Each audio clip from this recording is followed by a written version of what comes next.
Good morning, everyone. This is Adrian Hall checking in with this week's Finance Friday tip. The best one that I'm going to give you, and it's probably the foundation for everything you're going to see going forward in 2019, is to remember whenever you want to change your financial goals, whenever you want to improve where you are, reach a new level, whatever it might be this year, you need to be willing to change your habits. Take responsibility for the mistakes that you've made and look forward to the future. The reason why is because a lot of people, myself included for a long time, used to think that if I just earned more money, then all my problems would be solved and I would be living great and everything would be happy and so on and so forth. But if you still have poor money habits, when you add more money to it, all you're doing is creating more money to create more bad habits with. It's kind of similar to when there's a fire and you know the fire is going and you could try to stomp it out and then deal with the aftermath, but you're like, oh, well, maybe if I just throw more wood on top of it, that'll fix it, because the wood will smother it and then everything will be great.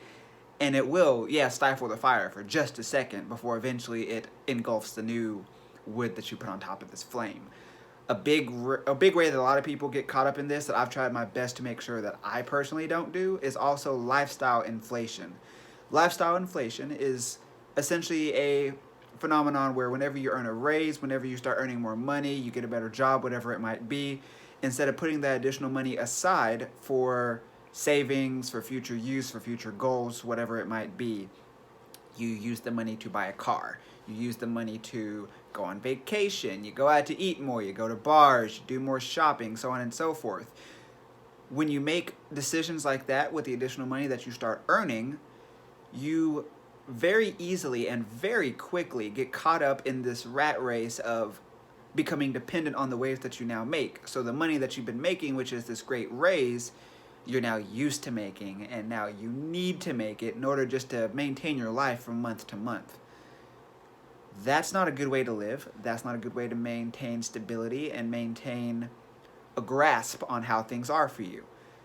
The biggest success I've had when it comes to my finances this last year is not absorbing the new money that I earn. I try to live off of a set wage every single month, every single paycheck. This is how much I get to spend. This is how much goes towards bills, so on and so forth. Anything I make above it, any overtime, any good months, any picked up hours, whatever it might be, goes towards savings. And that savings bolsters the things that you've seen me do in 2018, such as buying another house, going on vacation for a month, so on and so forth. The biggest thing, like I said in the very beginning, is my personal success has come from a change of habits, not from earning more money, not from getting lucky, not from winning the lottery, getting an inheritance, whatever people might think. It is truly from rethinking the entire way that I view all of my cash, top to bottom, left to right, every penny.